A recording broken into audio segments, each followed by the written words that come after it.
2. Good evening, everybody, and welcome to WOR. We are here for I was going to say Austrian Grand Prix. It's not. It's Monza, and I'm not joined by Joseph this week. I'm joined by the incredible Ross Greenhorn. Thank you for coming along. I didn't change your name in time, so I do apologise, Ross. But we are here for the Italian Grand Prix, the second time we've hit an Italian track this season. Yeah, no, really exciting race. Glad to be alongside you this today, Gareth. Looks to be a really exciting race. It's like we're going to have a really competitive grid again. The season really starting to ramp up now. This coming to that crunch stage. The last 4 tracks looking to be very pad dominant. So today could be a massive call for the likes of Kai Pearson and Joe Murphy to try break away from the likes of Leah Bowman and the others behind to really try and assert themselves as a championship rivalry that's going to really happen. But again, you say Monza today, the temple of speed is as well known. I'm really looking forward today and seeing what these drivers can pull off. Let's just remind ourselves what happened at the Canadian Grand Prix last time out, and it was a Joe Murphy win for the second time this season from Kai Pearson, which only 0.07 of a second. We'll talk about a close finish to the race there. Shazoo Tom got his penalty removed, so he rounds out the podiums there, and then Ryan, Cameron Dowds, Tudi, Quantum, Brando, Liam Bowman down in 9th place, and then Zorzo in 10th, picking up a point there as well. And then quickly over to the standings, Kai Pearson with a 22-point lead to Joe Murphy there in 2nd place. It's looking incredibly tight at the top of this one, isn't it?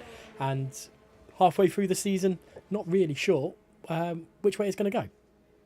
You're really not sure where this swings. Kai Pearson, of course, 22 points clear of Joe Murphy behind Liam Bowman. Just a little bit behind Joe Murphy as well, but it's, I guess you said, getting really close to 2 Scotsmen, 3rd and 4th, being Cameron Downs, just 2 points off of Liam Bowman. But yeah, this race today really could just, it could swing either way for anyone. You just never know where to look. As we know, Canada was so close on the line between Joe Murphy and Kai Pearson. It was almost as if Kai Pearson was going to get it in the end, but yeah, Joe Murphy held on, put himself up in that 2nd spot ahead of Liam Bowman and Cameron Dowds, and now, yeah, Monza could really turn the tables again today. Now, I suppose we should really get onto track and have a look at what is happening for qualifying at this moment in time. And we are on board with Matthew Hall as he's just about to start his lap time.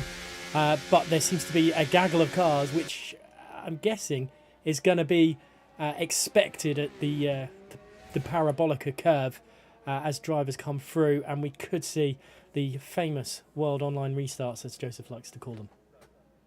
World Online restart is probably sadly the best way to put it for us, as we are we are sat here just looking at Matthew Hall. But to start off was to be a pretty good lap. Zorzo 18.702, the first lap on the board. I have just noticed though, Kai Pearson, of course, retiring from the session. A big point here today does have that unfortunate ban, so he will be taking that, looking to see where he can put himself after, he's starting probably last place unless he gets a bit lucky. Someone not doing any laps, but yeah, Matthew Hall just carrying on where he is so far, just completing turn number 1 and 2 and 3 round this Curva Grande section of the track. Through he goes, just keeping it, again, just planted all the way through. It's about keeping that car grounded, coming through this tough part of the track, and massively it drives what's called the RNG part of the track, turn numbers 3 and 4. It's just keeping it so tight, but then again, taking that curb on the inside is a massive part of hooking that lap up together. Definitely is, and into the Lesmos here for Matthew Hall, and it's nice and tight at the moment. His teammate, even though when it comes to the console Tier 1 WR, it's not really teammates, so you're in it for yourself. Just in the background there, he's already set his lap time, I believe. I think it was invalidated. It was Zorzo, so it's 18.7.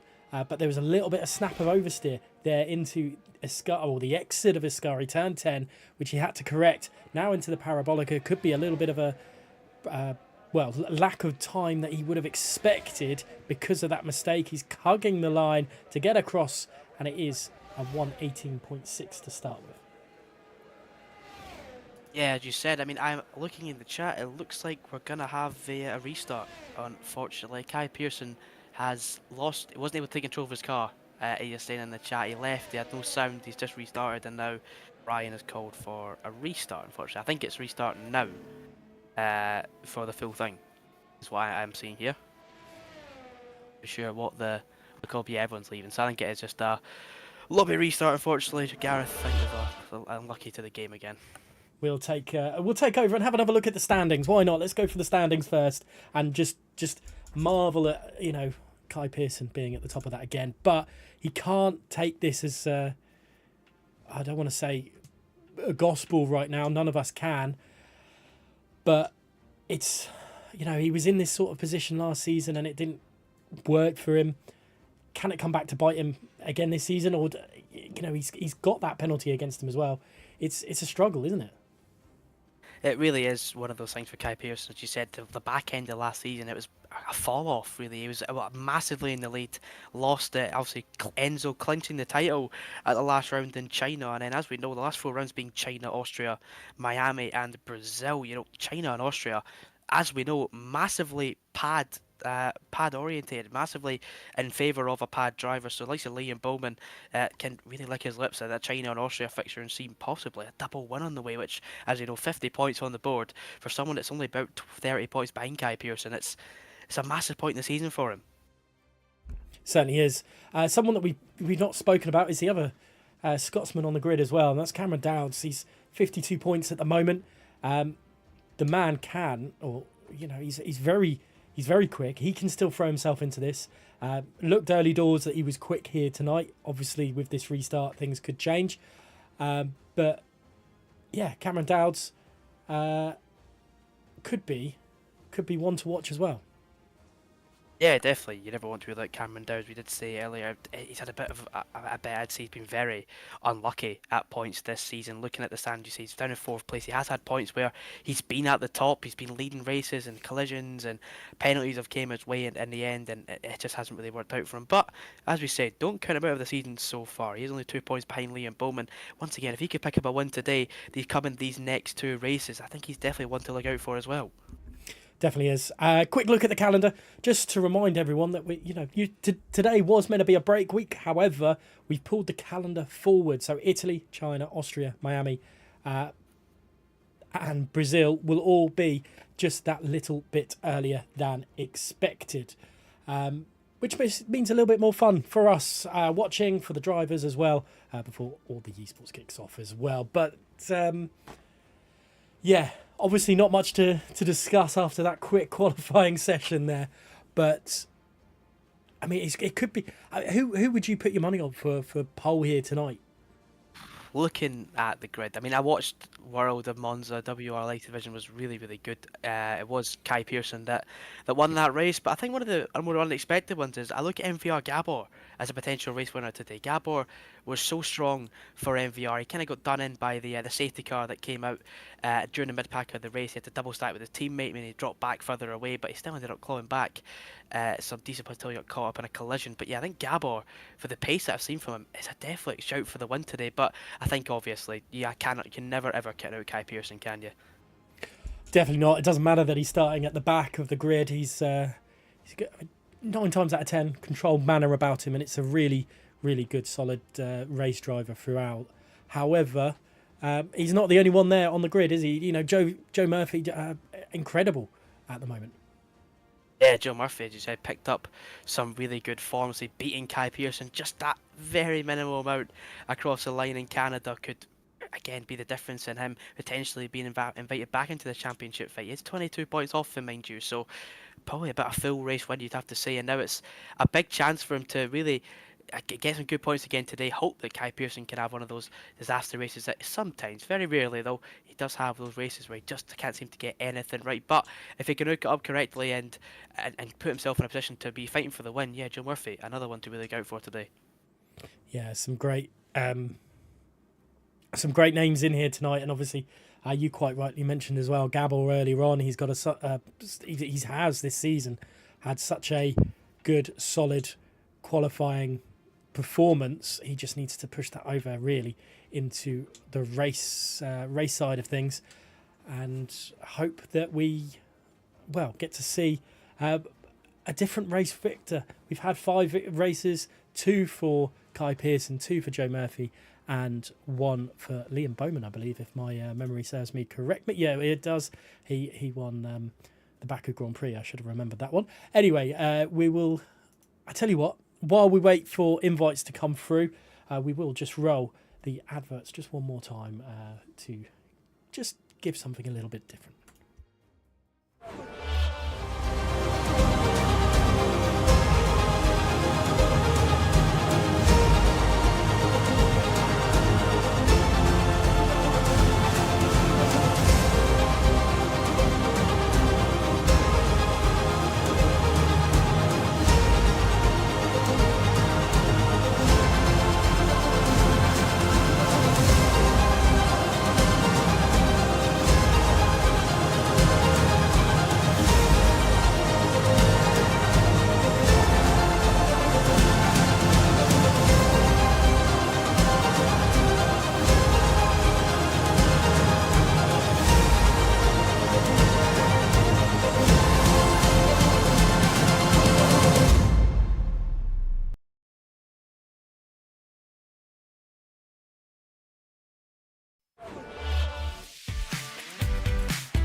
Welcome back, everybody. Sorry for the delay. We are just getting ourselves sorted and getting ourselves back into the lobby for this qualifying session. And yeah, it just feels like commentators are sometimes the ones forgotten about. Console tier 1, get me invited. There we go. I've got the invite from Ross anyway, so thank you very much for that one. If it gets me to spectate, there we go. So, qualifying for the Monza Grand Prix, yeah, call it that, whatever we want to call it. The Italian Grand Prix is a historic track, isn't it? Yeah, no, it definitely is absolutely the heritage of motorsport here, especially. I mean, Ferrari being the most successful constructor here. Of course, the success here for the Ferraris has been mega. 19 wins it has been for Ferrari here in Monza. Sometimes they've confirmed titles. Obviously, won't be the case today, but yeah, no, it has been it's one of the most historic tracks you have to say in all of motorsport. The Tifosi massively backed here. Can Dowds and Macho could use some of that support today. Certainly, yeah, definitely. I think is the response to that one. Obviously, this 11 corner circuit has had many a historic moment as well. Had Sebastian Vettel's first win, Danny Ricciardo's probably last win as well. So, and that pains me to say as well as a Danny Rick fan, but it's not just about that as well. We saw, I think. So many moments that the Tifosi, as we say, that they are such a big crowd. It's like Silverstone as well. The crowd there, massive for the track, but obviously we don't get to see that here on F123. Imagine that as a cutscene or something where they see maybe they should do that for 24. The crowds going on and on for the podium. Who knows? Maybe I'm giving them ideas. It's too creative for them, Gareth.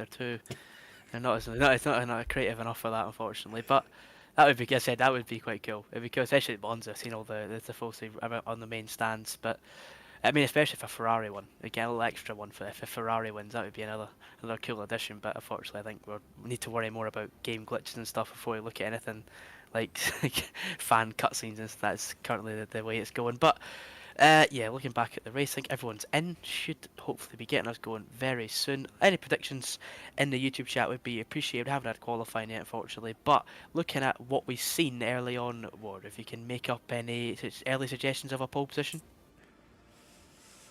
Oh, you know what? I'm gonna go.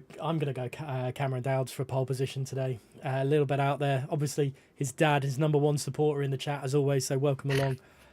It's always great to have you there. But yeah, Cameron Dowds for me. I think this early stage, even without having a proper qualifying session, for the race victory, I'm gonna go early for my prediction. And I was originally gonna go for a Kai Pearson victory, but I think I'm going to copy kind of you, and with your words of Gabor, I think the race needs a new victor this season.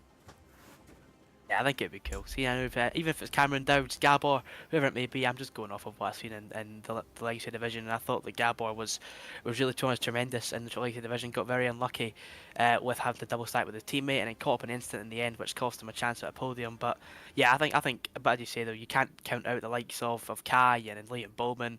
And I even say Cameron Dowds as well. A pole position, he can easily convert that, but he does have his moments of being unlucky, so hopefully that can be avoided if he does end up taking that pole position. Well, we are back on to the track. We're just waiting for the first cars to get themselves onto the circuit here at WOR, and obviously it wouldn't be WOR Console Tier 1 without some sort of technical issue, whether it be PC, the game. It's generally the game, but you know what we said about historic moments, and I've completely forgotten about a historic F1 21, I think it was, moment with George Morgan absolutely ripping into Codemasters. Yep, no, you put that back in my head. I remember that actually. Yeah, he didn't lay off anyway. He didn't leave anything out as well either. So that was that was fair enough. You put that back in my head. But I mean, fair enough. It's been pretty bad this year. I think this year has been one of the worst for game glitches, penalties and qualifying, and sometimes game settings and stuff. But hopefully, come next year, all that's fixed and we have ourselves another enjoyable game. Fingers crossed. Fingers crossed. Every car bar 2 is out on track, and it's going to be an interesting one. I wonder if we're going to have the same sort of issues back like we do in real F1 in F1 itself, where everyone seems to like back themselves up when they go into the Parabolica, turn 11, and you know maybe miss out a chance on their fastest lap. Yeah, I've never seen this before. It is a massively crowded in this middle sector. I didn't think it'd be this eager to get nice and early, but I can see that already. I mean, someone's sat back. I think that might be Zorzo or something near the back there, just biding their time. But yeah, you can see the train really moving quite fast here. The Aston Martin, of course, leading the way, being NLR Ryan. Ryan was just towards this Parabolica track, but I'm not looking too healthy here, Gareth, because it could be a penalty coming the way for someone. I'm not sure who yet. Yeah, I saw a red bullet, and it was Gabor flying his way through the grid to try and get a few extra positions through all this. I wonder if it means it's going to rain. I wonder if that's a thing. But as you mentioned about penalties, yes, that is a high possibility with the amount of cars that are there at this moment in time. But it is going to be NLR Ryan to start lap time into the Verante del Rettifilo, as back end really looks like it stepped out a little bit, and that's probably set his lap time already this early stage on the back burner. I mean, that's usually what you look for as a driver. Try slide your way through the corner to an F1 23 game. I think it's more for the exit rather than the entry. So as you said, Ryan may be a little bit hindered, but I tell you what, a perfect turn 4 chicane there going through Lesmo 1. Now, going to hook it to the right-hand side here. You don't want to touch that inside curve. A very easy way to understeer your way into the wall. Coming towards the end of Lesmo 2 as well. This kind of straight part of the track. DRS open. Not a usual overtaking spot. Looking towards the Scary chicane. Again, you don't want to be on the inside line here, especially on the exit of it, because on that inside curb, your car will easily spin around without even any hesitation.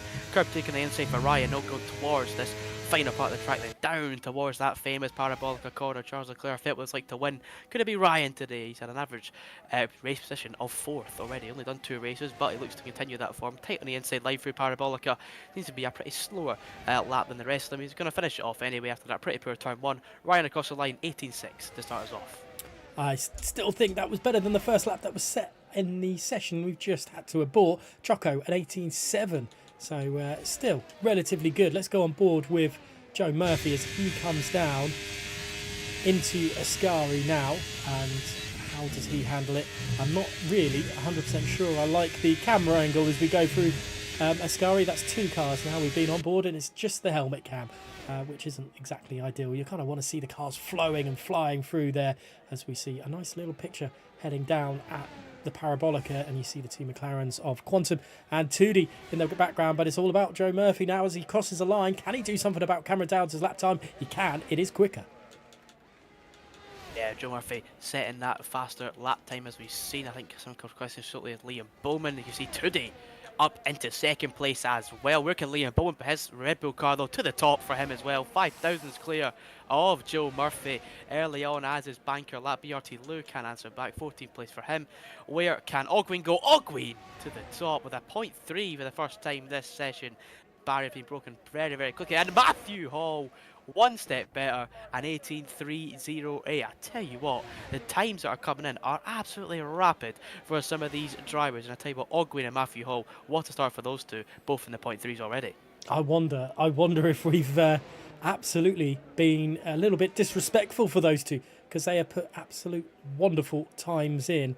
As I'm looking down the order to try and find Kai Pearson, and for some reason I can't see him on the list.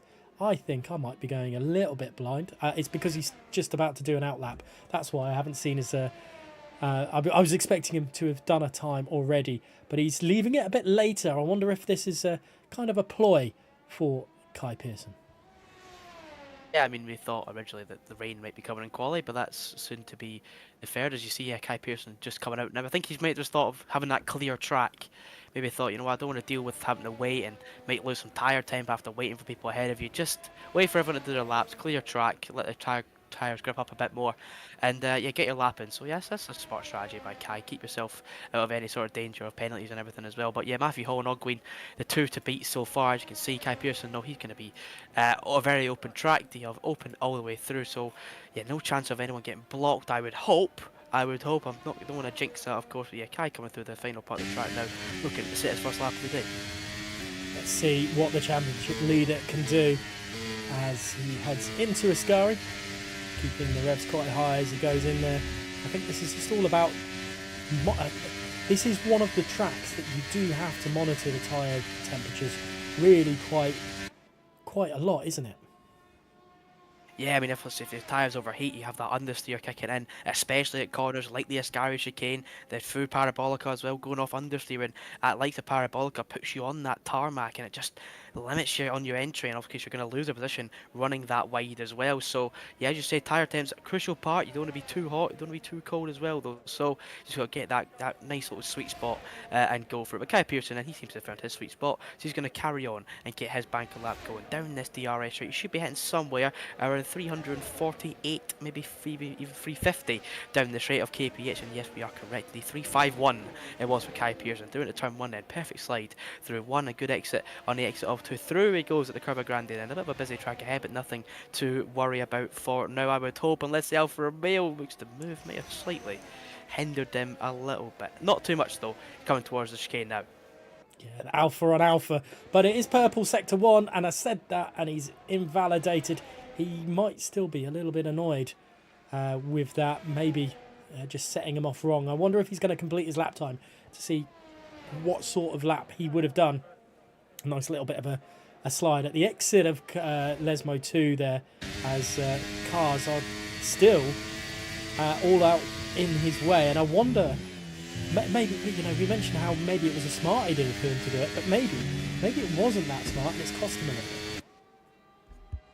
Yeah, I'm not sure what the game plan was. I seen also invalidated. That was the I'm talking about there. A bit of luck needed that chicane. You've got to just try and hook it up and just hope that when you really send it over that curb that you're going to be getting the luck and not invalidating or getting a bad exit. But Kai Pearson does back out of that lap that was invalidated, and into the pits he goes. But the track's backing up, and oh dear, it's happened again.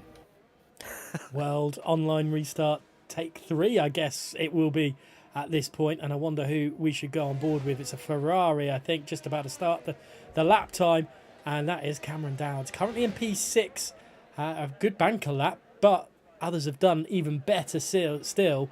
Matthew Hall and Ogween, the two. I thought it was close between Liam Bowman, Joe Murphy and Toody, but Matthew Hall and Ogween had other ideas and flew out in front.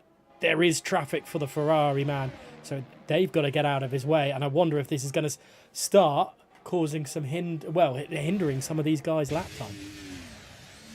Yeah, I mean, that was the line that you seen take through the Curva Grande, which you want to be on close inside, so maybe Kai did lose a slight amount of time, but through he comes at the Lesmo number 1 then for Cammy Dowes. He seems to be hooking up nicely, it seems, though. Through Lesmo 2 he comes. Oh, bit of a hindered exit on the exit through turn 7, down towards the Variante Ascari chicane. Just got to try and keep the foot down, keep it planted, get on that throttle quickly and focus on the exit. Entry at the corner, of course, being critical, keeps it nice there. Again, flick it on the inside, a bit wide through turn number 9, but on the exit at 10, hooks it up nicely and down towards Parabolica now at turn number 11. This is the make or break part of the lap, really. Get on the power too early, you can be sent yourself spinning, or better yet, you could even be understeering off the track. But Cammy Dowds hooks it up nicely, coming towards the final part of the track now, inside to that grass. DRS open slightly. Cammy Dowds across the line, an 8.419 improvement, still not enough to move ahead of Ogween or Matthew Hall.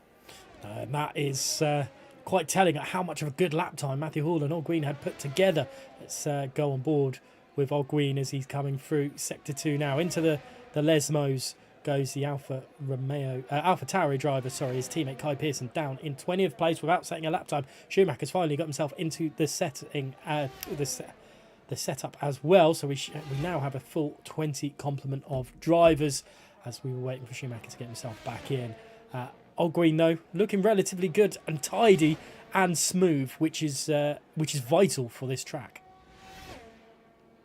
You just gotta keep it grounded all the way through. Even if you think your lap's not going to be improving, you might just find the time that you've lost during that first part of the track. Ogween then coming through the final part of the track. Can he jump ahead of Matthew Hall potentially and go to the top of the session? Across the line comes Ogween. He definitely can.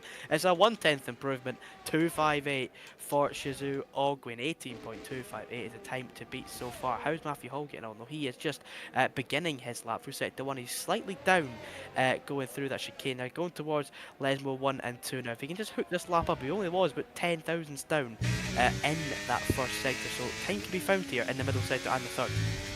Definitely can be, and well, if we've seen Ogween do such a decent improvement on lap time, Matthew Hall could do the same. Kai Pearson is on a lap time as well. I think he is now an invalidation into Ascari for Matthew Hall. A bit too much curb clipping there as we have Kai Pearson setting his lap time now.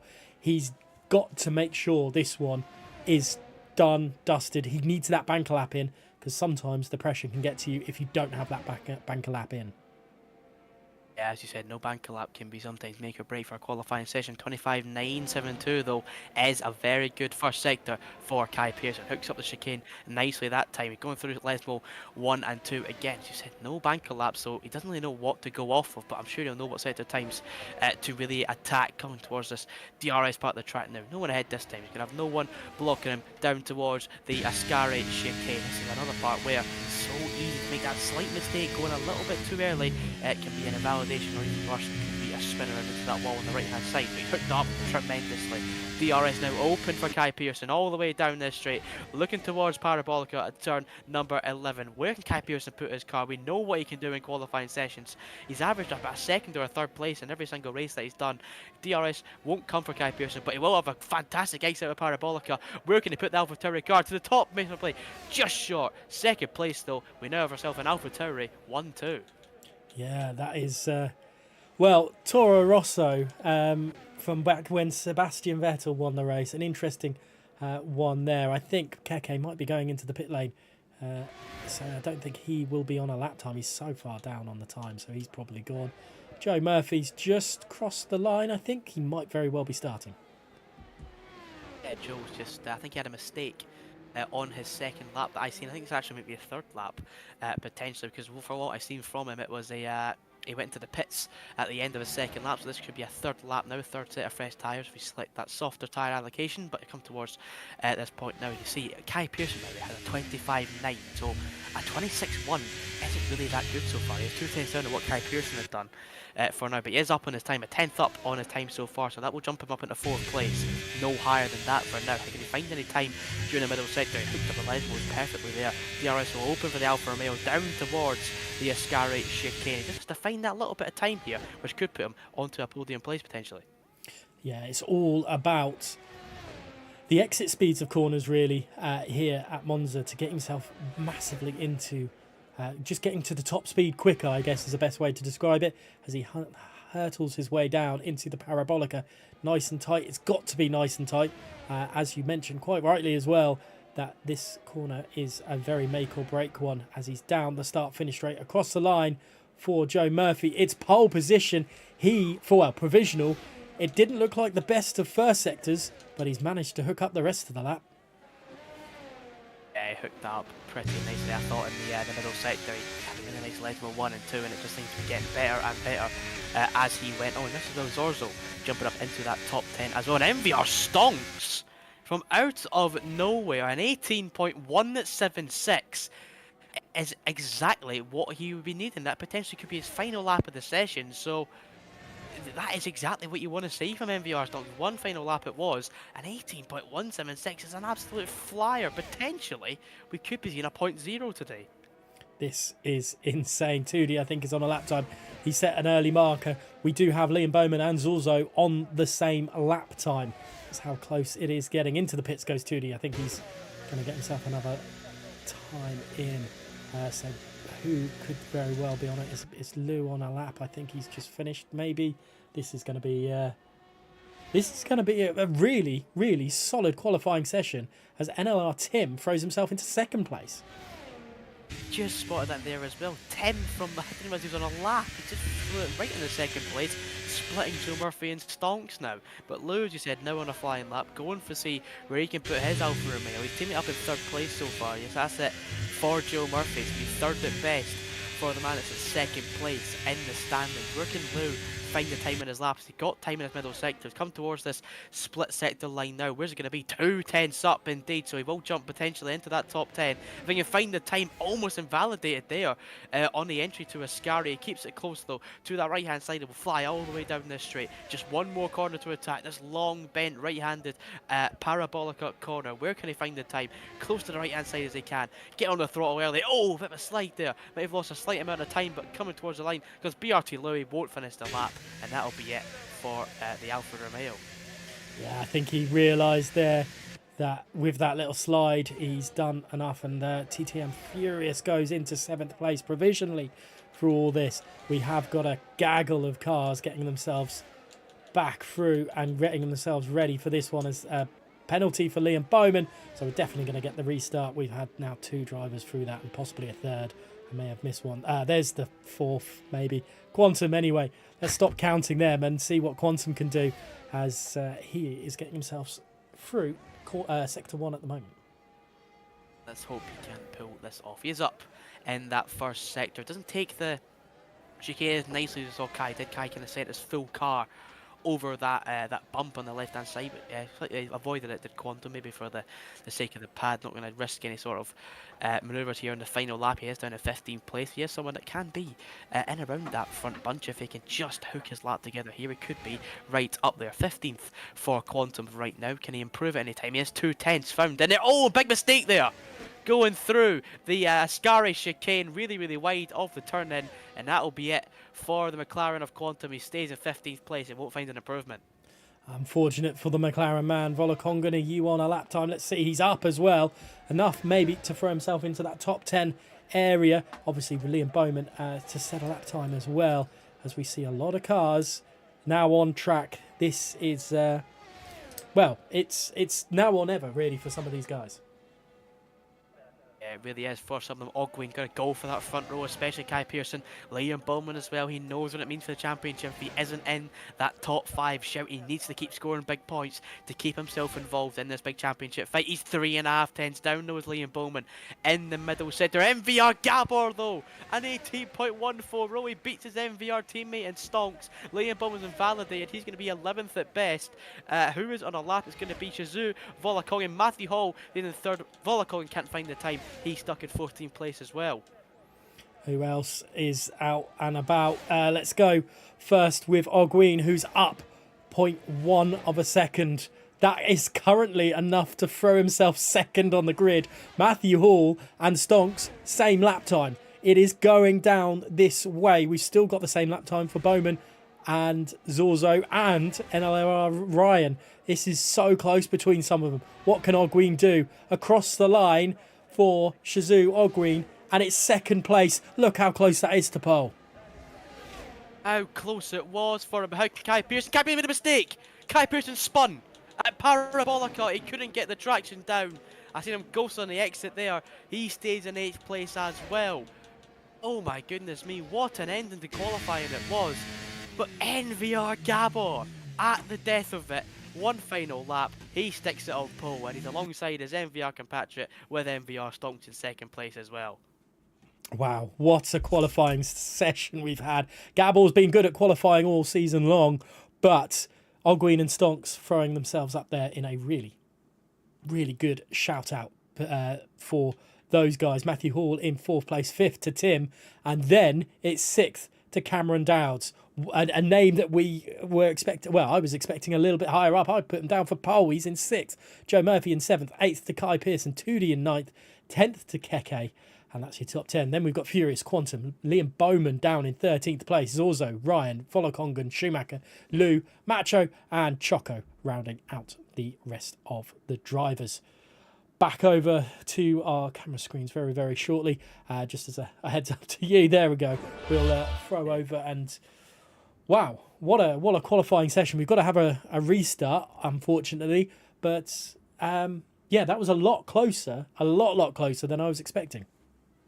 I knew it would be close. I could always tell while watching the Legacy Division that it was going to be really close, but I did not expect 4 thousandths close between Ogwyn and Gabor. Gabor right at the end of it. I mean, I don't want to say it, but I did predict him. I did fancy Gabor the whole time we were here. I did say Gabor would be an underdog in today's race, and well, he has prevailed fantastically, taking that pole position. Second place, of course, Ogwyn as well, having another strong one, and then third place, of course, being Stonks in there. But surprisingly enough, Gareth, Kai down in 8th, Leo Bowman in 11th, 2 championship rivals really struggling.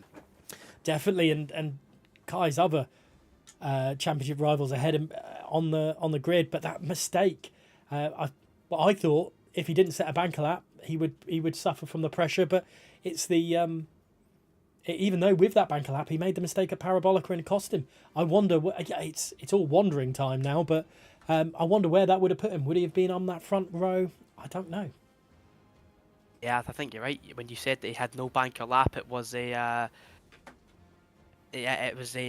confusing one for him. He had that mistake, of course, invalidating that early lap at the chicane, and then, as you said, he just couldn't hook it up again. It was actually a downfall of it. No banker lap was with nothing to go off of. It was a bit of a tougher ask, and as I said, 8th place for him, not great. Again, the Liam Bowman down in 11th place. You're not used to seeing him outside the top 10 in qualifying. So yeah, just a very disaster qualifying for the Scotsman. And then, as you said, Joe Murphy just down a little bit ahead of Kai. But yeah, as once again, I'm not sure what to expect in the race now. Gabor in the front, Ogwyn in second, Stonks in there as well. You don't know who's going to win.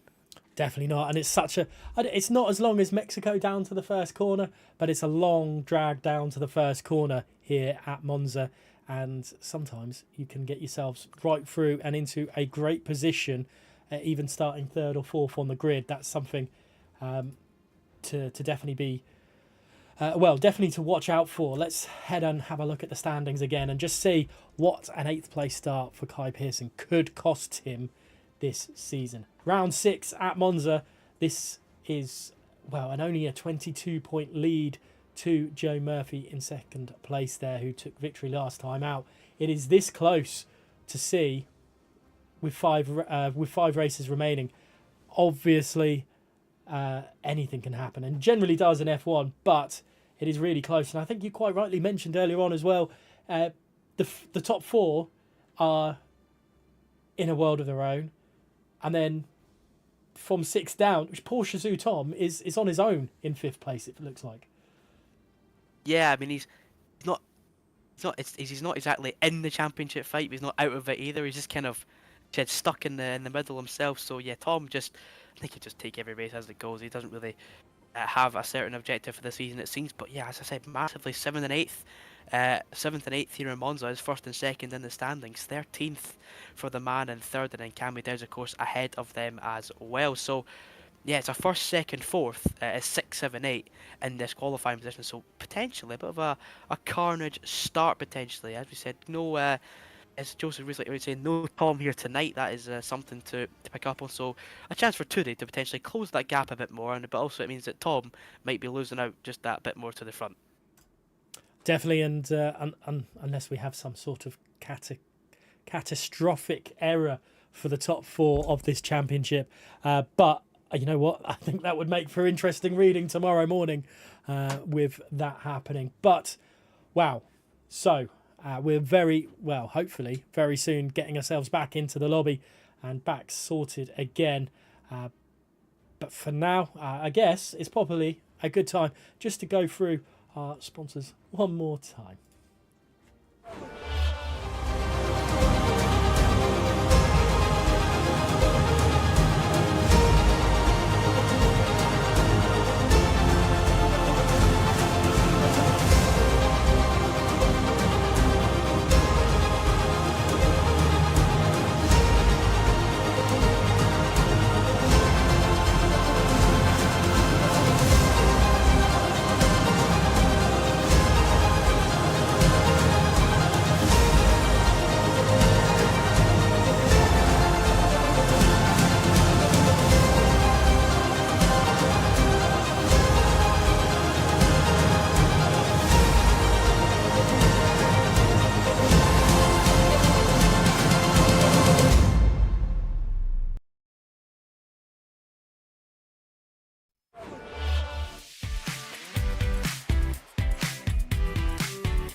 Right then, everybody, we are back. We're getting ourselves back into the lobby as well.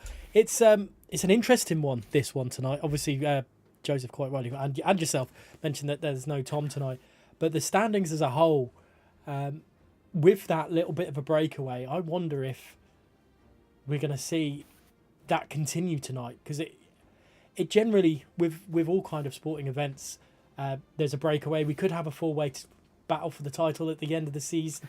But Kai Pearson again seems to have that, I don't want to say stranglehold, but air of confidence at the moment.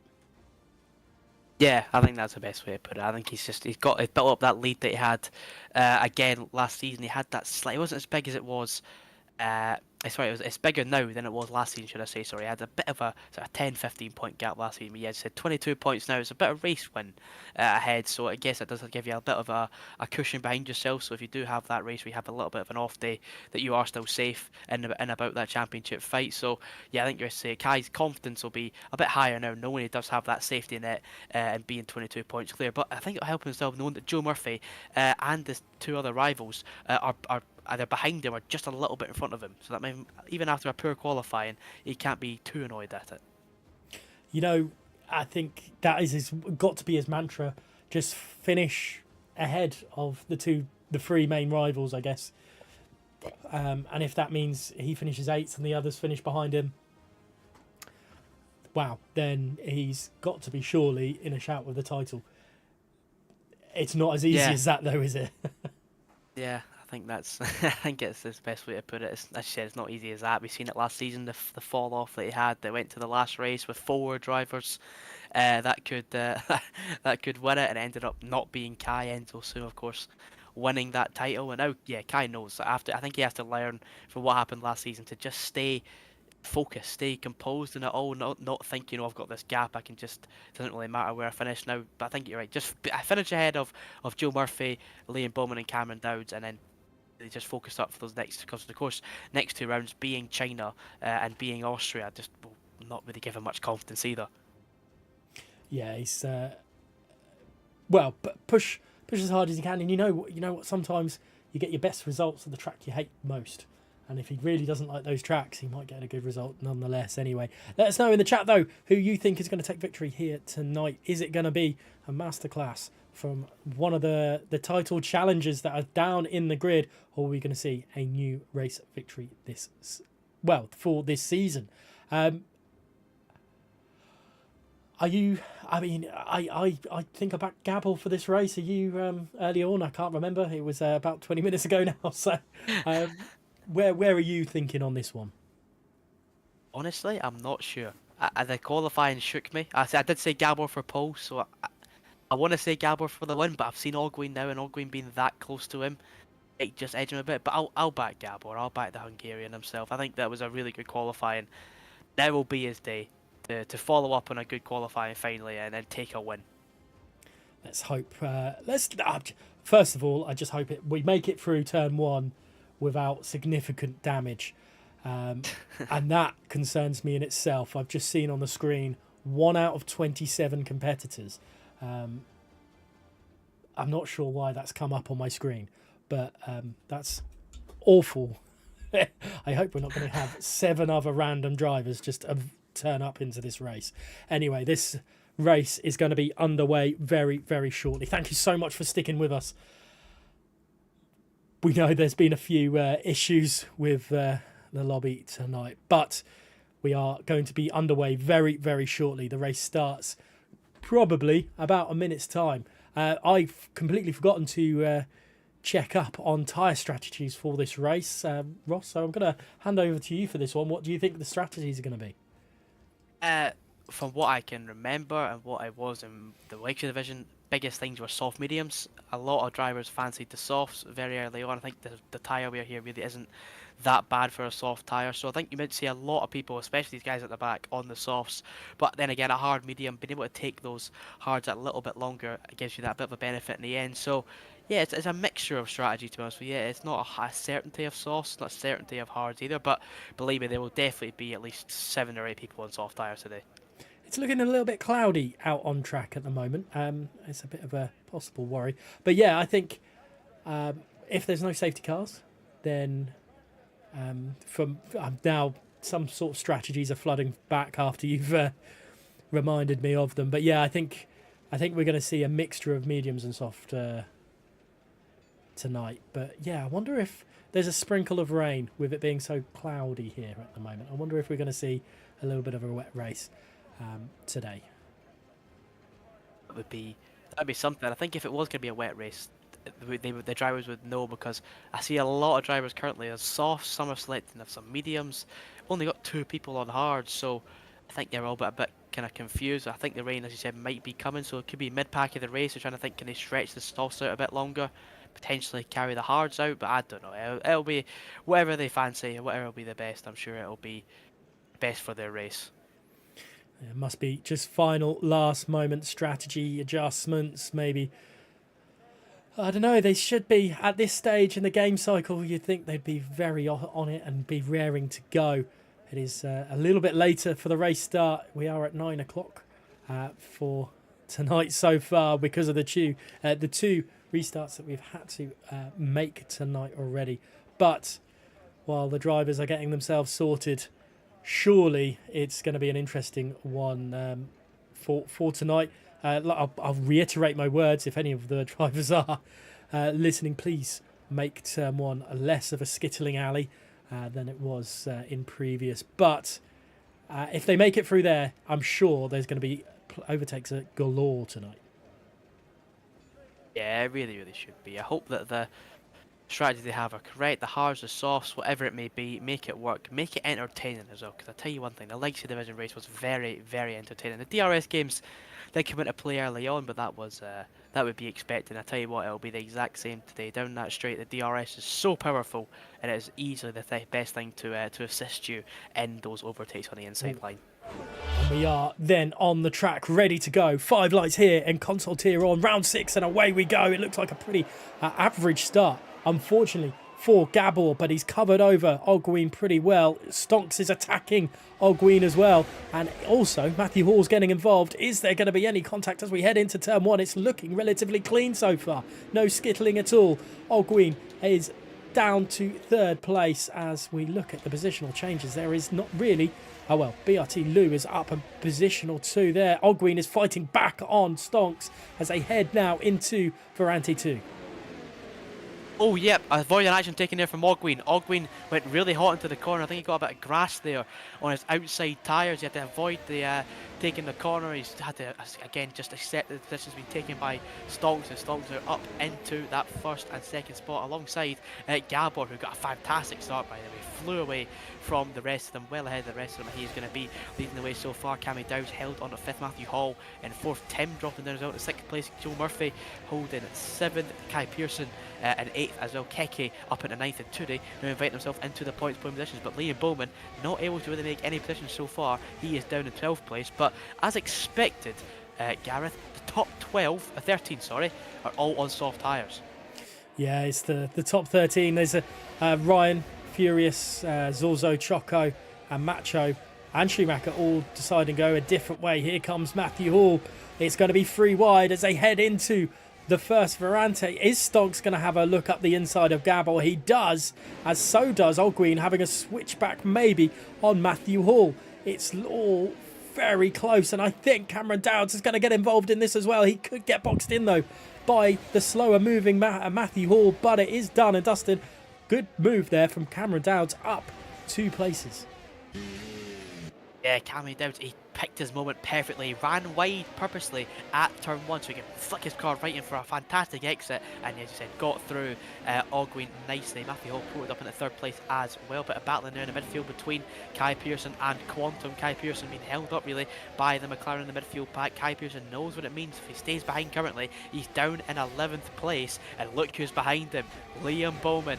Might fancy his chances on a championship rival. He knows what it means. If he gets by him, he'll be potentially closing a gap that he needs to be closing, mind you. He's about 30 points behind Joe Murphy alone. It's almost 40 behind Kai Pearson, so he really needs to try today make Kai Pearson have a very unlucky race, not scoring any points, but he's going to go down the inside potentially through Parabolica. They go. Quantum backs out. Kai Pearson now back into the points with only 1 so far, but now into the points successfully.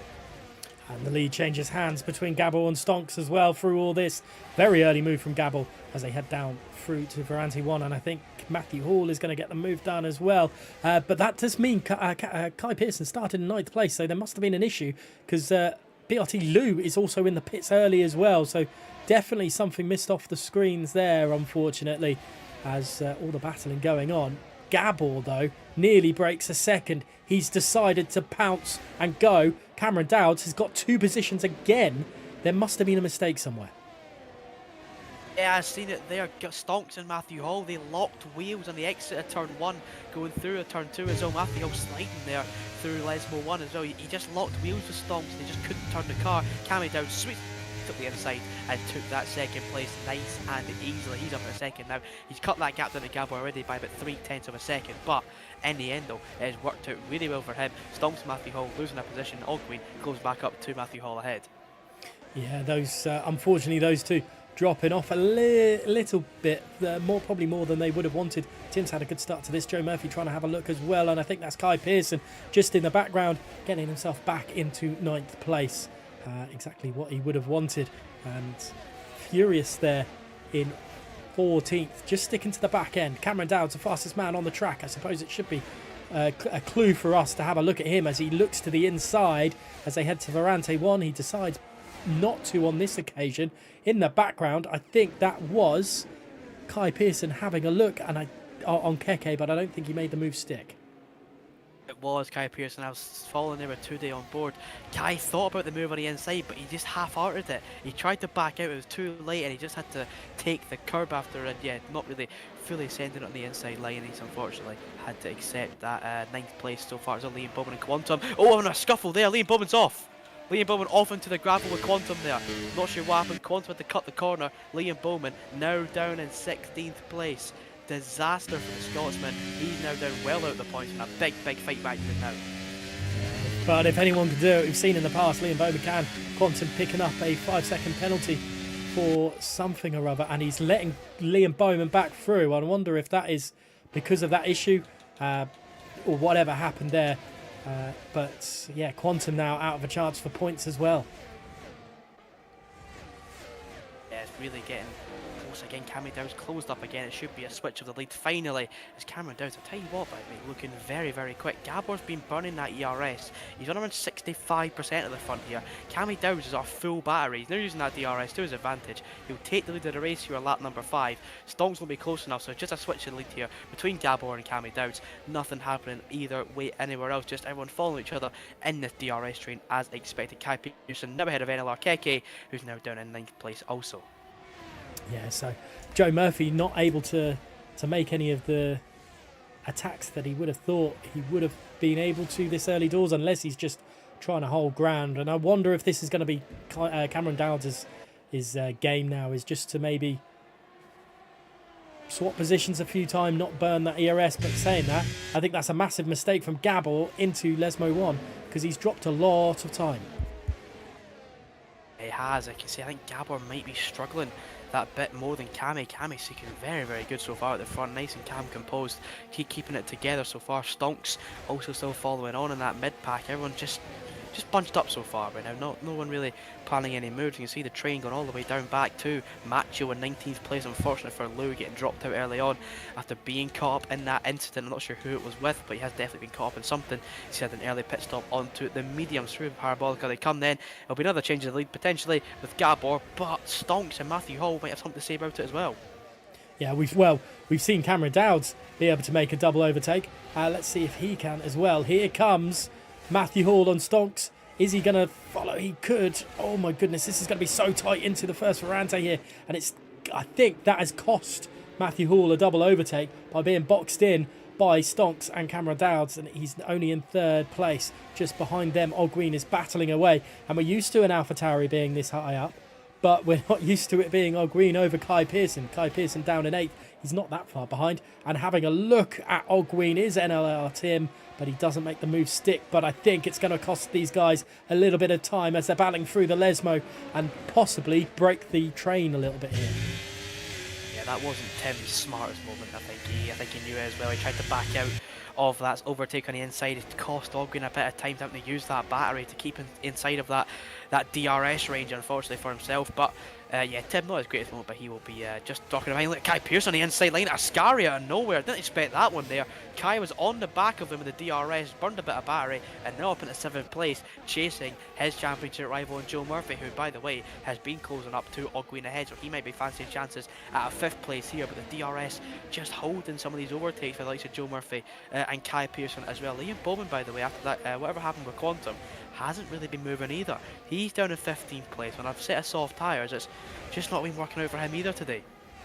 Not ideal. Cameron Dowd swapping positions in the race lead as Kai Pearson managing to hold on to the back end of Joe Murphy for the time being, and it's all back into a train again. Furious I think will be quite happy with how this has gone so far. He's still stuck to the back end. As I say that, he's made his mistake and he's lost 0.6 of a second, and lost the DRS. Yeah, he's just trying to stick with so far, it seems. I tell you what, though, battery situation seems confusing in time. The Stonks has got his full battery, Matthew Hall 40%, so probably a bit more struggle and on the Alpine considering that the Mercedes is just kind of flying on behind him so far. Nothing to really worry about for Stonks' case. He's happy with this result, it seems, so far. Joe Murphy, though, he is burning, going down there straight towards the Ascari chicane on Ogween. Ogween knows if he just stays ahead, he can almost assist Kai Pearson is staying ahead of him, but I'll say that won't be his case. I'm sure there won't be much discussion there, but Joe Murphy might fancy a chance because Kai Pearson is catching up quite fastly now to the back of Joe Murphy. Joe might fancy a chances surely on Shizu Ogwin, going through towards turn number 1 again. Yeah, it's so close, and so many overtake. Well, the lead's changed hands so many times in this 7 laps. The positional changes as well, and I suppose it really should boil down to Gabor and Cameron Dowd swapping positions as well. Is there defence? There is. Look how well Matthew Hall had to go back onto the racing line, as is Cameron Dowd. It looks so tight at the front here. There's not much separating these guys at all. The train just seems to be getting tighter and tighter through all these times. So as we know, the hard tyres, by the way, will be coming into play very, very soon. 7 laps old. I think he's around nine laps old. The drop off soon does start to happen. You'll start seeing a drop in pace potentially from this soft train. And Furious, his hard compound tyre, must fancy his chances of just catching up to the likes of Tudi and Keke and Tim and picking up some points here in that Mercedes car. He's not really had the best of seasons, Furious, but I'm sure he'll be doing his best to try and kick in what he can do best, and that is overtaking some of these guys ahead, because Kai Pearson and Joe Murphy once again closing up to the back of Ogwin. Nothing happening yet so far. Even at the front, nothing between Gabor and Cameron Dowds. Just needs to be a big DRS train right now.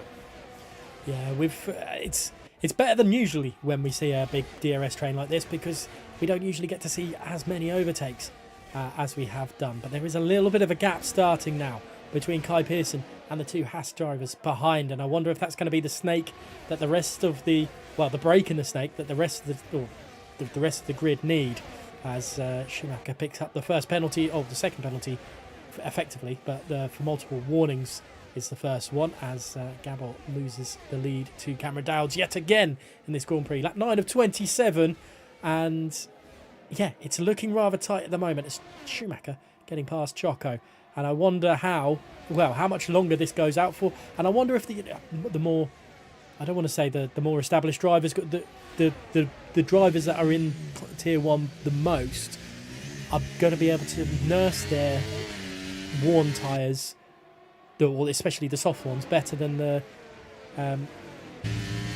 they're not usual Tier 1 drivers. I know that sounds a bit harsh, but you are at the top end for a reason. Yeah, I understand what you're saying with that statement. It seems to be that these guys are now getting a move on, because Furious has closed up now to TF10 Tudi ahead of him in 10th place. That final point position being held on by the McLaren, but Furious's hards definitely in a better window come the end of this lap especially. DRS will be kicked into play very shortly for Furious to get that overtake done on a struggling Tudi on the soft compound tyre.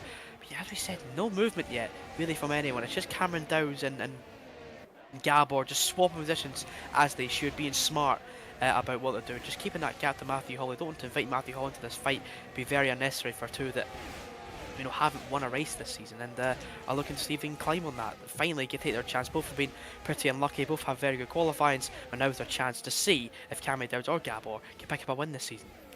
Yeah, it's going to be an interesting one. A new winner would be great for Tier 1, as we did see in the background there, Tudi dispatching of Keke.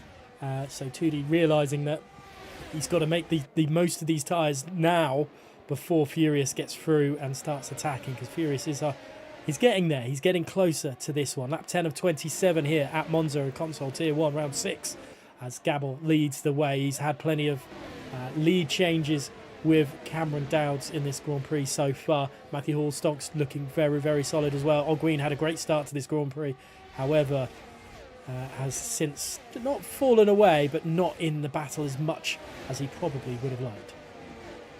Yeah, Keke had a slight mistake there on the exit of Lesmo number 2. He just went a little bit wide, so Furious fancied the chance, burnt a bit of battery, but Keke replied back. It's just not letting Furious through as of now. Keke tries to hold on to that 10th place so far. He knows he can get back past Tudi potentially, but Tudi has closed up a lot already to NLR Tim as well. So yeah, this grid seems to be having points where drivers are making slight mistakes and gaining a little bit from it.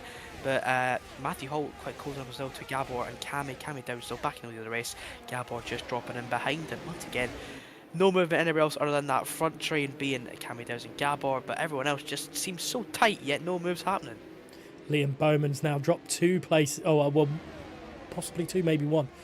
Choco getting past him, so the tyres are starting to lose the grips a little bit, and this is not ideal. Let's have a look at Joe Murphy's position against Ogwin, because that seems like the biggest break at the biggest time frame at the moment. between Stonks and Ogween, and Joe Murphy is in a perfect position to try and get through and make that 5th place his. He needs to try and get that point of that slightly better exit than Ogween. Fancy his chance and just go for it, just full send it, because Ogween right now is just savouring the ERS, and he's just going to hold position because he has no reason to overtake Stonks. Joe Murphy knows the situation he's in. He needs to try and outscore Kai through these next few races. Even if it's just a couple of points, it all will mean something in the end, and essentially, even if it's a 5th or a 7th place, that little bit extra points can be all the difference in our closest championship fight. There's 22 points between the two of them so far. 6th and 7th will mean Joe Murphy actually dives into the pit lane along with MVR Stonks, along with Kai Pearson as well. So a couple of these guys on the soft tyres making that early call, a few of them also staying out, like Gabor and Cammy Dowds and Matthew Hall all staying out for now. This is an interesting strategy. Furious obviously going the long game with Ryan as well. That could be interesting, but it does mean that there's a break in this train. Tim to Ogween has been opened up, as well as Ogween to Matthew Hall. There's a big gap between the two of them now, and that could be problematic if Ogween doesn't close in that little bit more. Tim has just about maybe could catch back up with Ogween, but it's not going as planned for them at the moment. I guess it is possibly perfect time to go on board with Stonks as the rest of the grid. I am guessing Gabor and Cameron Dowds will be going into the pits this lap. Yeah, I mean, maybe they should cover off what the other drivers are going to do. Maybe their tyres aren't as bad as a window. Potentially, they might want to go a little bit longer for that fresher medium tyre for the end of the race. But yeah, as you said, Quantum right in the middle of it now is Stonks and Joe Murphy. But Joe Murphy, Kai and Stonks, it should be a net P1, I would suggest, for Stonks once the rest of them have pit, depending on how they all come out. I tell you what though, Gareth, Tim and Keke have got to make a decision. Who's going to go in first? Keke going to just stay out now then and allow Tim into the pit lane. Unfortunately for him, Keke has to be the one to lose out. Liam Bowman picking up a 3-second time penalty at Ascari as well. It's been a terrible day, now turned into an even worse day for him. It's not ideal at all for Liam Bowman. He's going to be rather frustrated with that one. Here comes Stonks then down the start-finish straight. He is, I'm trying to think, he's going to go ahead of the Red Bull there, which is Gabor by some distance. He has got ahead, so Joe Murphy as well, also had and Kai Pearson. So those three that made that one lap undercut has been successful in that attempt. The three of them are ahead, so Gabor now down to a net P4. Potentially though, with Cammy Dowds not pit either yet, up in P1, sorry. It could be potentially Cammy Dowds could drop behind where Gabor is, and even Matthew Hall. So staying out that one lap more might end up actually being worse for Cameron Dowds here in that Ferrari car. Who should be pitting, I would suggest, at the end of this lap here, lap 13 or lap 14. Keke is also follow him. Furious though might carry his tyres a little bit longer, considering they are hard compound of tyres. Should be about maybe 5-10% less wear.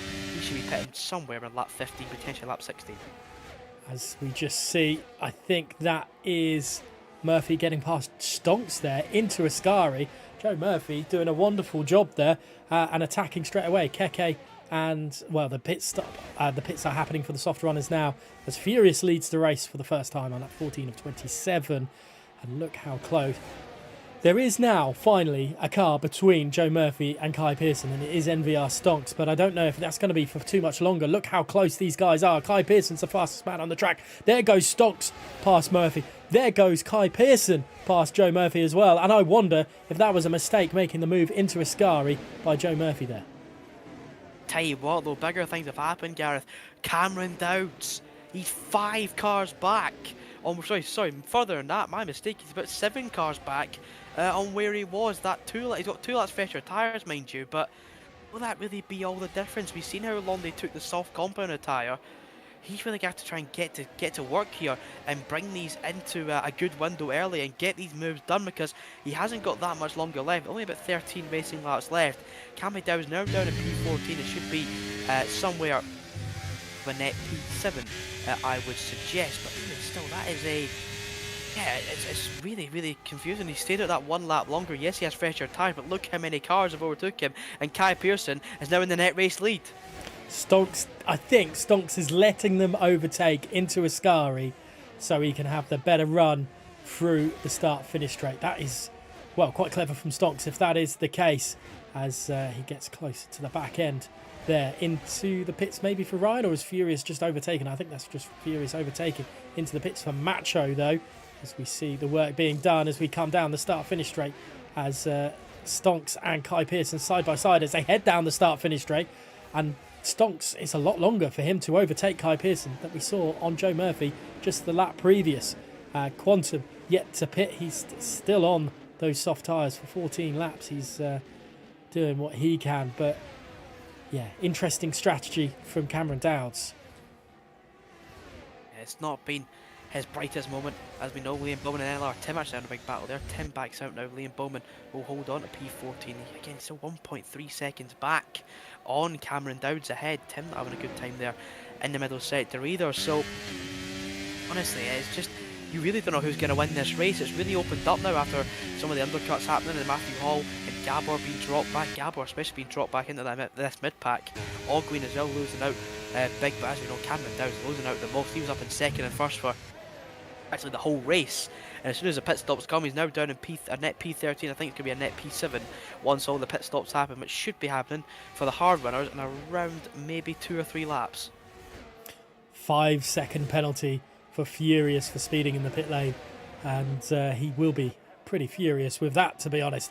Kai Pearson didn't go for the overtake into Ascari this time around and is going past MVR Stonks. What does this mean for Joe Murphy though? Does he follow Kai Pearson through? He goes for the middle. It's going to go free ride. Surely not. I think they're going to be 3-way here. Stonks is fancying the chances still. He's on the inside lane. He gets through on Gabor again. Matthew Hall's still on the inside there of Gabor. He's going to back out finally. So close on making that move happen. But Kai Pearson now 11.7 seconds off of Choco up ahead. So Choco's potential hard strategy might just work out a little bit better for him than it was for Furious. He's in a P15 now.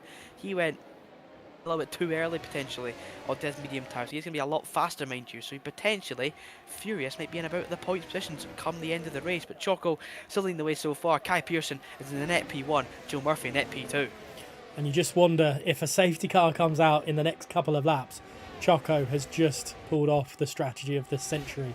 Kai Pearson hurtling his way down into Ascari, but he's being followed closely by just a gaggle of cars all the way down to 9th place, which is Cameron Dowds, as Tim and Bowman battling away, as we've seen plenty of times before. We get the trees in the way, so we can't see too much of what's going on. I don't think Monza and broadcast cam is doing much good for me today, but it is very close at the front end, and I wonder if Stonks is going to go for an attack on Joe Murphy. It is going to be, though, Joe Murphy attacking Kai Pearson. Yeah, Joe Murphy going to take the lead of the race here on the inside line, not the outside as Kai might have invited them into. Inside line there for Joe Murphy through into the race lead finally as Choco pits. So through the race lead goes Joe Murphy, Kai Pearson in second, Stonks in third, Gabor in fourth. Oh, and that's a spin, and that's BRT Lou at the back at Parabolica. Not sure what's happened there for the Alfa Romeo, but he's at the back. Unfortunately, it's spun for him. He probably will be, I should say, retiring in the pit lane alongside Quantum, who has indeed, of course, called it a day. 10 laps to go, though, in this race. No safety cars. Luckily for some of these guys at the front, Joe Murphy's in first, Kai Pearson in second place, MVR Stonks just sitting in front. So Gabor and Matthew Hall chasing him down. I wonder what Kai Pearson does at this period of time. It's going to be very close. Just over 10 laps to go for these guys, and you know what, it's not ideal at any point. How are you going to deal with it? You're looking at Cameron Dowds 2-lap tyre younger than the front three. Cabell and Matthew Hall are on a lap younger tyres. There's still some strategy to play here. Yeah, some of the newer tyres like the Kame, the likes of also, I would say, Ryan on the soft tyre as well, could do some damage down there. Joe Murphy, and I see Stonks as well going for the second place. He's going to have the inside line, and he's taking that place from BRT Joe Murphy. MVR Stonks through into second place. Kai Pearson is up into first now as well. Gabber wasn't able to get through, neither was Matthew Hall.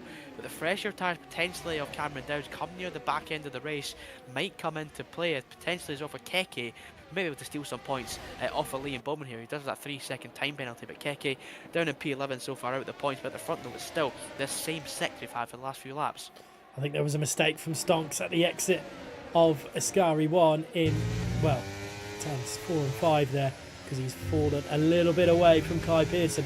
His ERS usage is quite high at the moment as well, I think, and he's got Joe Murphy breathing down his neck as they head into Ascari, but they do catch back up, and you can barely separate these cars, can you? It's like, it's pretty much nose to tail, apart from that little slender lead that Kai Pearson's got. Yeah, it's very minimal lead, you said, 4/10 of a gap, which all just get cut down to how strong the DRS is. Into the Parabolica, they all go once more. Joe Murphy just ahead of this other train so far. I think you can definitely see some moves near the back end of the race. I think it's going to be like that. Aggressive on the battery once more as MVR stonks. He's under a lot of battery early on here. He's still going to try and get past Kai Pearson anyway on the outside line.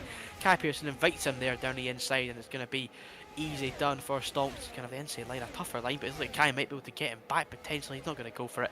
Joe Murphy is still holding third for now.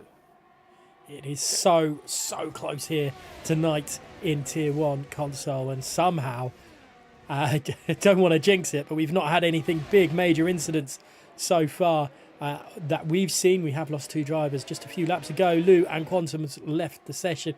We have had an incident with Liam Bowman, which pushed him down the order a little bit, I believe, with Quantum as well.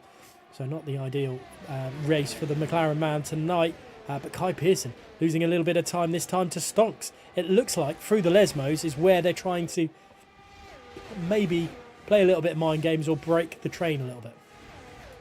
Yeah, look how tight that top 6 is. They're all set by a tenth or less. It's just, as you said, getting so close as the laps come winding down for now. Cameron Dow's actually going for a move on Matthew Hall here, and he is going to get that move done. Matthew almost had a mistake there on the exit of Ascari. Cammy Dow's has seen it. He's took his moment, used a bit of battery and threw into P5. Goes a Ferrari. Cammy Dow's fresher tyres are really coming into play now. You can see him burning that battery, going for it again, potentially here on MVR Gabor. You've got DRS, you can see 3 wide ahead of them, Stonks, Kai Pearson and Joe Murphy.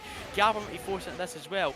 Nothing happens so far. Gabor flashing at the rear so far as well. Gabor on the inside line there on Stonks. I might have to go for it here, getting forced into moves because the Cameron does. Matthew Hall on the outside, so it's all kicking off here at turn number 1 and 2. They all go through nicely though. Gabor and Stonks swap positions. Gabor up into 3rd place now. The top 5 are separate. Well, it is now back. The top 6 separated under a second. This is insane at Monza. This is incredible racing. Everyone being rather respectful, which is great to see, but some forceful elbows out as well. Joe Murphy's in the lead on lap 20 of 27 here at Monza. WR round 6 of Crossplay Tier 1. Kai Pearson desperately trying to get himself back into the lead of this Grand Prix. Gabor doing everything he can to keep on to a podium, but look how close it is as they come through Ascari. He's nearly pushing the Alpha Tauri around Ascari. It's so close to the back of Kai Pearson. You can see it as well. Stonks may fancy a chance on the inside line of Gabor. We've seen Cammy Dowds making that move happen in 5th place. His tyres seem to be coming into a really good window now compared to the rest of them. They should be hitting a drop off come around lap 11 and 12, but look at the usage of ERS and a DRS coming to play for Cameron Dowds on the inside line of Stonks. He's going to be boxed in potentially by Kai Pearson. He's going to be 3 wide into turn number 1 here. It's so close. Cameron Dowds, Stonks and Ogwe getting forced into this as well, but look at Gabor might be caught in it as well with Cammy Dowds and Gabor on the outside for Cameron Dowds on Gabor. Gabor's going to hold the inside line, but look at Cameron Dowds' exit. It's fantastic compared to what Gabor got. He's going to get 3rd place. Cameron Dowds is flying through the field. He's into 3rd place, chasing potentially a race win.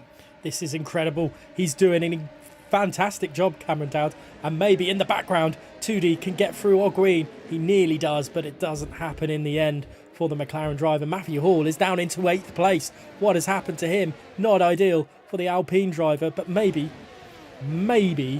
I got my predictions the wrong way round, and Gabor getting the race win was actually meant to be for the pole, and Cameron Dowds for the pole was meant to be the race win. I'm not sure. I'm definitely not buying any lottery tickets for tonight anyway. But Cameron Dowds, what a move from the Ferrari man, showing that he is definitely with a shout of this race victory. We talked down, on Cameron Downs' strategy. How the tables have turned on us, Gareth. because we have been absolutely shown different levels here by Cameron Dowes, and what a call it was. The 2 laps fresher really being the difference here for him. He seems to have been, don't get me wrong, he was already really fast, but these 2 lap fresher tyres are really giving him an advantage compared to the rest of the field, with Kai Pearson and Joe Murphy swapping positions at the front as well. Gabor in 4th, Stonks is in 5th, Ogwyn and Tudi forcing to defend. Look at Matthew Hall being overtaken attention by Tim on the outside line. Tim going to go for it, maybe not getting as good of an exit. He's banging wheels with the Alpine there on the exit of turn number 1, 2 and 3. Still going to key on the outside line, on Matthew Hall. Matthew's going to hold the inside, burning the battery. You're going to be too wide here into the corner, side by side. Matthew Hall on the Alpine, Tim in the Haas. Tim's going to get in the corner, it seems. Matthew Hall's hit wide there by Tim. Tim gets through though, and Matthew Hall potentially maybe should have backed out there.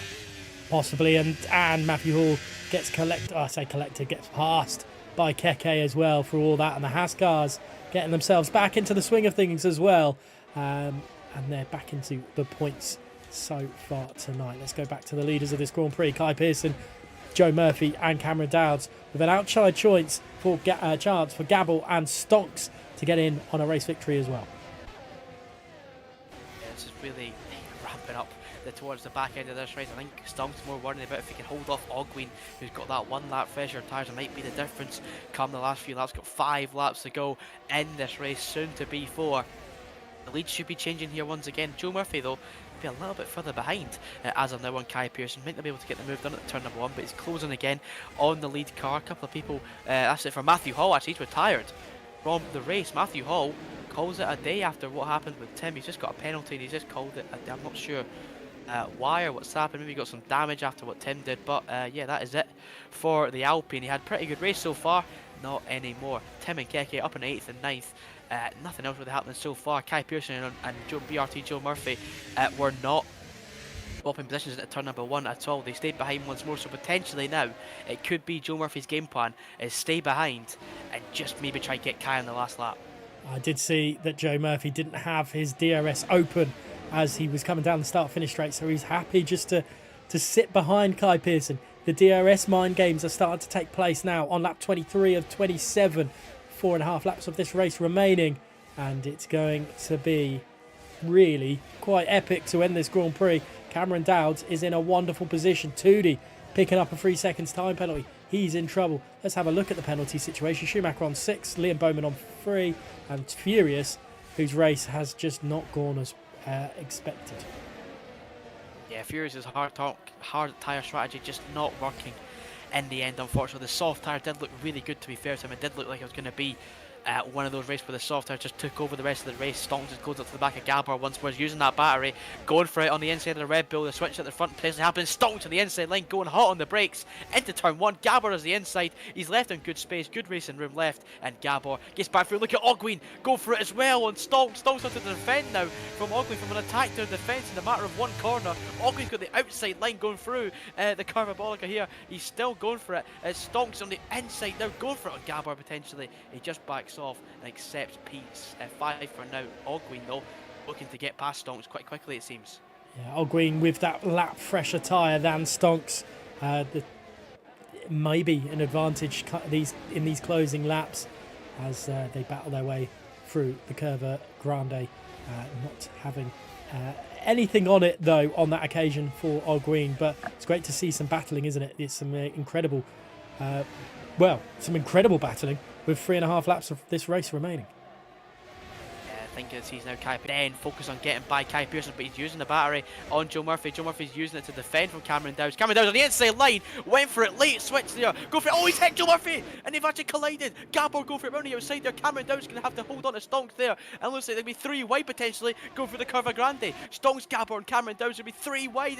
Gabor's on the inside line. Cameron Dowds are trying to hold it around the outside. What a turn of events it seems as Cameron Dowds went too hot on the brakes, hit the side of Joe Murphy, and it looks like Joe Murphy holds 2nd place. Gabor up in the 3rd place now. Cameron Dowds, what has went wrong? Supposedly from hero to pretty zero quickly there for the Ferrari driver. Not ideal at all, and hopefully there's no damage to the Ferrari or the Alfa Romeo through all that as well, but it's given possibly Kai Pearson just that tiny little bit of a breathing room just to recover a little bit more, maybe a bit more ERS saving, but Cameron Dowds not not what he would have wanted at all. And Gabor back into the podium positions. Kai Pearson leading the way, 0.3 of a second to Joe Murphy as we come around to start lap 26, the penultimate lap of this Grand Prix. As you see now, they're going to maybe see chances for Cammy Dow's go for it on Gabor, maybe a bit more sensible this time at the turn one. He just maybe just a bit too late of a switch from him. He went too hot on the brakes. He's hit the side of the Alfa Romeo, and that was it for him. He's now down. Look at Joe Murphy though, getting by Kai Pearson on lap 26, 27. Kai trying to hold it around the outside. Nothing he can do. The Alfa Romeo was through and into the lead of the race, going for 2 in a row here after winning last time out in Canada. We've seen how close it was across the line in Canada. Potentially could be the same again, but Kai Pearson actually has swung into the advantage here because he's going to have DRS on the final lap. Yeah, he's just got to stick to the back end of that Alfa Romeo and make sure he doesn't make a mistake through the rest of this lap, and he should take victory. But Gabor and Cameron Dowd still have a massive say about this as well. Stonks and Ogween battling away. They possibly outside chances of this race victory, but with them squabbling, they are losing a little bit more ground. Tudi having a little bit of a moment at the exit of Lesmo 2 in the background there as they head into the Ascari section, and it's all very, very close. And Kai seems to lose a little bit of time to whoever he's following down here, and Liam Bowman picks up another penalty. He's not getting any points tonight. Yeah, I think it's fair to say he has had one of those disaster races I was talking about earlier for one of the championship rivals. It's just been his, unfortunately, today. But we start off one final lap to go. Then look at the gap between Joe Murphy and Kai Pearson. Joe's used a lot of battery, mind you, so Kai has to try and go for it on this lap. Joe defending the inside line. Kai Pearson fancy maybe going the outside into turn one. He's going to have to go for it if he wants to do it. Joe Murphy's flashing, he sees that, and Kai's going to have the ERS advantage. Gabor holds third place for now. Cameron Dowd still sat in fourth place. Stonks potentially might have a chance at fourth place as well, but for now, Kai Pearson is a bit too far back to get past Joe Murphy. Was it a mistake through Parabolica? I'm not sure what happened to Kai, but it was brilliant for Joe Murphy as they come through here. Look at Gabor and Cameron Dowd into Veranti 1, and it's onto the curb, and I think, in the background, Stonks is gone. Stonks has been collected by the Ferrari, and I know that sounds like it's the Ferrari's man's fault, but it wasn't. It's just a little bit of, of what it is, I guess, is the best way to describe it. Look at Gabor, though. He's lost it. He's lost time to the front two. It means it's Kai versus Joe Murphy, and Kai Pearson takes the lead at this Grand Prix as they head on through. And Gabor picks up a 3-second time penalty. That's not ideal, but it's going to be agonisingly close for both of these drivers as they head on down to the Parabolica for the last time. Joe Murphy is flashing. I don't think he's got enough. I don't think there is enough in that Alfa Romeo to get him over the line. And here comes Kai Pearson. He's going to take the third race victory of his season this season. What a race for Kai. What a race for Joe Murphy. But overall, what a race. What a race ending it was. Gee, goodness me, Gabor threw away a podium.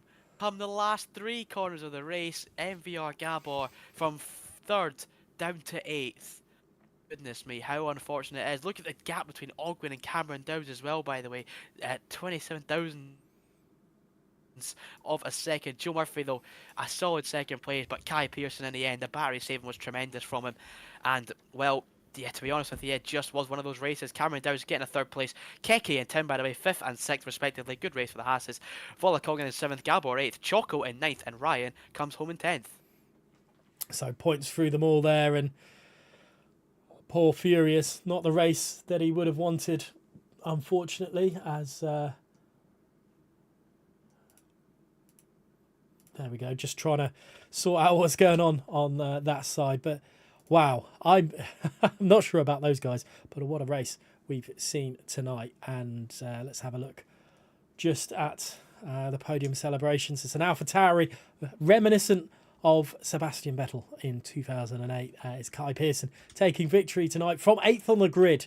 Definitely not want to not think about taking a race victory as Kai Pearson. Murphy in 2nd and 3rd to Cameron Dowd there. Alguin, great race from him, but just not enough in the end. Keke in 5th, 6th to Tim. Volakongan in 7th, good race for him. 8th to Gabor, 9th to Choco, picking up his first points of the season. And Ryan founding out the top 10. Then we had Zorzo, Tudi, Liam Bowman, Macho and Furious, the race finishers, and then non-finishing, for Schumacher, Stonks, as technically Matthew Hall and Lou and Quantum as well. Head over to this screen, and what a race. Yeah, that was something. Right at the end as well. The death of it was a bit that made it interesting. The Gabor 3 second, Kai Pearson having a bit more battery than Joe Murphy in the end.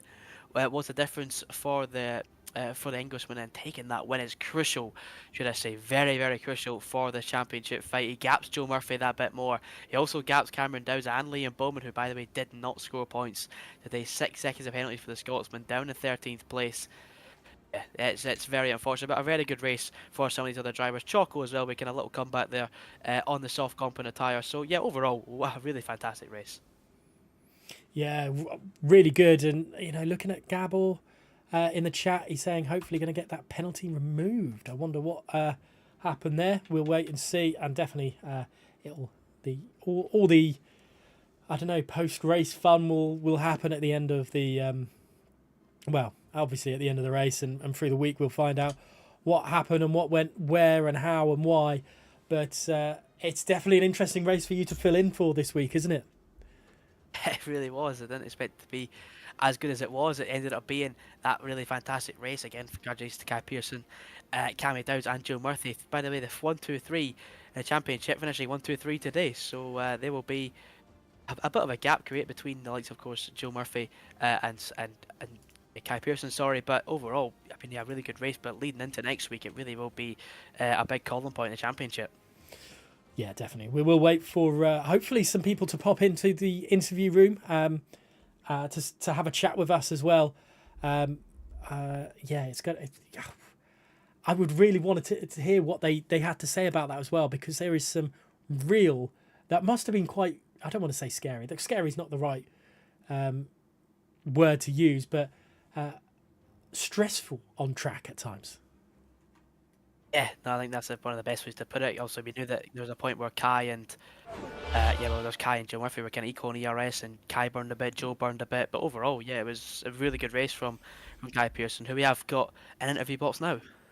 Yeah, we'll welcome Kai along to us. Congratulations, Kai, on your race victory, mate. How was that one for you? That was a pretty perfect race, to be honest. Had a little collision lap 3. I got tapped on the rear, which made me drop like 3 places, but we managed to get back up. And then a good strategy call to undercut. And I knew the main aim was to not be the last one on the undercut, like from the fresher tyres coming. Otherwise, I'd have just got gobbled up really. So I think we judged it quite well.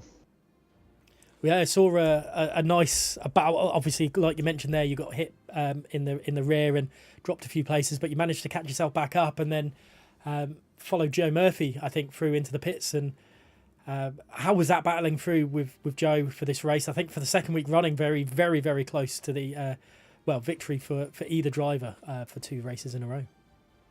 It was a good battle. I don't know about his perspective, but my main aim was to try and swap every lap with him, try and keep the pace of the train quick, so we could keep a bit of a gap to the cars behind, and then battle out on the last lap.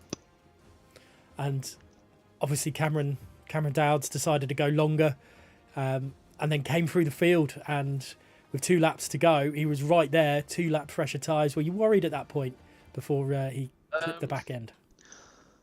I was a bit worried, but then Crispy told me that as soon as he got to P3 or P4, whatever it was, his tyres hit the drop. So then there's basically barely any advantage. So I wasn't that worried. Anything from you, Ross, for Kai? No, I guess you could say well done, a win tonight again, Kai. And I guess you could ask for what you're looking forward to the next. Of course, you got 2 very pad dominant tracks coming up in Austria and China. Is it just a case of finish as high as you can against the likes of Liam Bowman and other pad guys?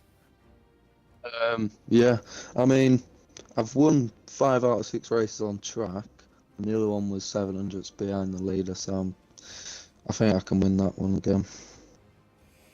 Yeah, that's fair enough. All from me. Fair. Yeah, I was going to say with the remaining races on the calendar, you've extended your lead at the halfway stage into the second half of the season. I don't want you to jinx it or myself to jinx it, but are you feeling a little bit more confident now? Yeah, I am very confident. I think as long as I just qualify inside the top 10 every race, I think I can win. Fair enough. Very, very confident from you there, Kai. But congratulations on your race victory. Good luck for the remainder of the season. And I don't want to say we'll see you next week, but we'll see you next week. Cheers, Gareth. Right then, let's close this one out then. What a race, and what a way for it to finish. Yeah, well, we can see Kai there. He says he's confident for his next few races, and understandably, as he said, won 5 out of 6 races on track, lost out in Canada by a few thousandths of a second. So at this point, you would have to say it's his to lose. I think that's probably a fair judgment. He has about a whole race win ahead of Joe Murphy. Now Joe Murphy's going to have a bit of catching up to do. He needs one of those Kai disaster races to happen, and if it doesn't happen, it doesn't happen. But I think in the end, it could be going towards Brazil, which will be another very good season-ending race. Definitely, and I say let's round it out. A wild Cameron managed to make it into the waiting for interview room, so we'll go and have a chat with him as well. But I'll let you take control of this one to Scotsman to Scotsman. Lovely stuff. Welcome, Cameron. Again, well done on that third place. I've been obviously one of the main talking points will be that a collision, but I dodged that for a later question. First of all, how do you think the race went for yourself? Yeah, I think the pace was really good. I think it was a bit of a mistake to do an overcut though. Especially, I think it might have went alright, but then I ended up getting into a collision.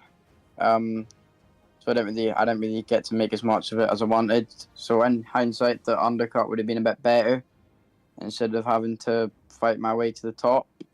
But yeah, it was a good race, good pace. But I damaged my wing on Joe Murphy, and that was like completely my fault. At turn 1, I went to go down the inside, and then when I went to go down the inside, Kai, rightly so, which his corner, he was just going quite slowly. So I had to slam on the brakes, and then that caused me to kind of understeer into Joe, and then that gave me damage. And then a lap later, I went to overtake Gabber. I definitely wouldn't say that was my fault that time. It was just racing. I'm not going to say it's his fault either, but there was nothing much I could have done. I went down the inside. I gave him a lot of space, and then I just got put in the gravel, but that's what usually happens at that corner. So, yeah, I just called the second one racing incident, but the first incident was with Joe was definitely my fault, but it affected me more than anyone else. Yeah, no, I think that's fair enough. We did obviously see that collision happen on stream. It was we seen you were flying through the field. You were overtaking cars left, right, and centre. Was it? I mean, you could say the overcut wasn't the right call, but in the end, it did look like it was on. It looked like to us you were flying through the field. Do you think if you didn't have that collision, it could have been a race win potentially? Definitely, yeah. I think that if I didn't get in that collision and I managed to make the move cleanly, the race win would have been on 100%. But these things happen. There was a big opportunity today. I had good pace. Could have closed in on the championship, but I just wasn't to be. Yeah, that sounds fair enough. Looking towards China then, what's the thoughts? Is it just a case of just see what you can do against some of the other drivers? Yeah, just take it as it comes. We'll see what we can do in China. My pace isn't the best there, as a lot of wheel people will find out. I think probably Liam Bowman's going to dominate that one because it's a pad track, but I guess we'll find out. Yeah, that's all from me. Gareth, you want to add anything on? Yeah, Cameron, I mean, I'm unlucky, but you're still up there with still some decent points. Are you still counting yourself into this championship battle? Of course, you can have to believe that you can win the championship, because if you don't, then you're just hindering yourself. So obviously, I'm still focusing on winning the championship, but it just kind of today was a big opportunity, and I kind of messed it up for myself, which is just a bit annoying. But yeah, of course, I'm still aiming for the championship. That's the goal. And just going back to the race, your first stint, great battling with yourself and Gabor, wasn't it? swap in position. It looked like you were working together, really, because it was quite smooth and clean. Yeah, in the first stint, you don't tend to really have like a battle like we did in the second stint, because in the first stint, you're just trying to keep your position, keep your tyres good, keep your ERS up in case you're overcutting. So it's not as intense in the first stint.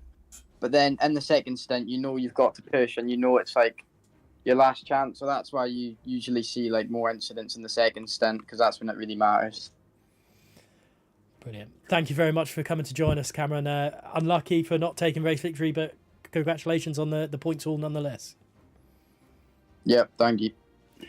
Perfect. Well, we will head back to this one. We've what a race just in general. Some overtaking, a little bit of controversy. We had enough to make it a standout race here in Tier 1 tonight.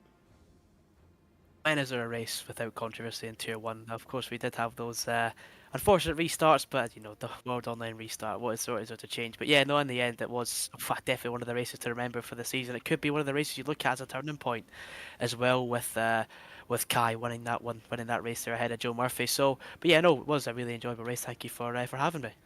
No, much appreciated. Thank you for stepping in. I know Joseph will be very appreciative as well.